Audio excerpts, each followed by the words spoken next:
Everybody says sex before marriage is a sin, right? Show me one verse that says that. No. There is no verse that says that. Theology is about to get turned on its head faster than a masquerade dancer on stilts. Thanks to Pastor Lovy Elias. Hit that subscribe button and turn on notifications so you never miss a video. In a world where the moral compass seems to spin wildly, particularly in matters of love and romance, prepare for a theological tempest of epic proportions. Pastor Lovy Elias, a magnetic and polarizing figure whose teachings have sparked a wildfire of controversy. With the force of a theological grenade, Elias challenges the status quo by daring to suggest that sex before marriage might not be a cardinal sin, but rather a catalyst for deeper connection and understanding. Please watch. Everybody says sex before marriage is a sin, right?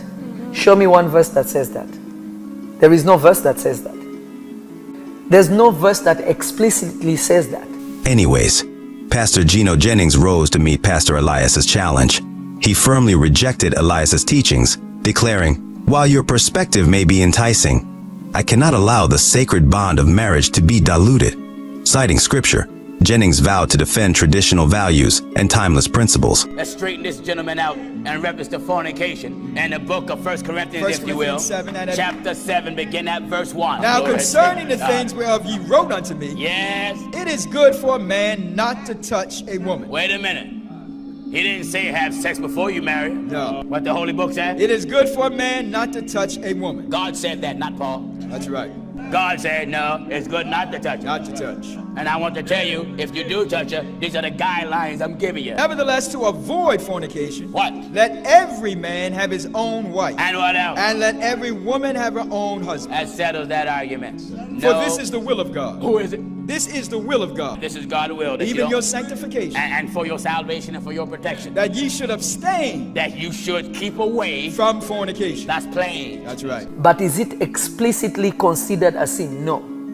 What is explicitly spoken as a sin is if you are married, you sleep outside of your marriage, now you are into fornication. You foolish preachers, get out the pulpit. That's right.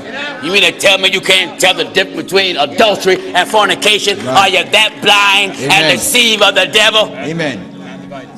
You're not right, you're dividing it. No. You false prophets, you should do a better job in representing the devil. That's right.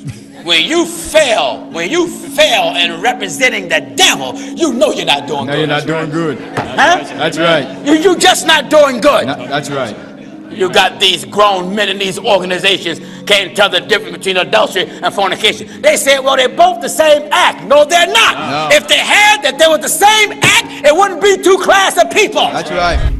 Still uncertain about where you stand on the issue? Let's delve into what the Bible has to say about fornication. Take a moment to consider these insights. 1. The Bible explicitly prohibits sexual relations outside of marriage. Fornication encompasses any sexual activity outside the covenant of marriage, including premarital sex, adultery, and promiscuity. Corinthians 6, Hebrews 13:4. 2. The Bible warns against indulging in lustful desires that can lead to fornication. It emphasizes the importance of controlling one's thoughts and desires to avoid falling into sin. Matthew 5:28, Colossians 3:5. 3. The Bible presents sexuality as a gift from God, designed to be enjoyed within the bounds of marriage. It emphasizes the beauty and sacredness of marital intimacy while condemning sexual immorality. Corinthians 7:4. The Bible calls believers to live lives of purity and holiness, abstaining from all forms of sexual immorality, including fornication. It emphasizes the importance of honoring God with one's body and fleeing from temptation. 1 Thessalonians 4:7, Ephesians 5:3, 5. The Bible underscores the importance of honoring the institution of marriage and remaining faithful to one's spouse. It teaches that marriage is a sacred covenant between a man and a woman, intended to reflect the relationship between Christ and the church. Ephesians 5:20, Genesis 2:24. If you found this discussion valuable, don't forget to like, share, and subscribe to our channel for more thought-provoking content.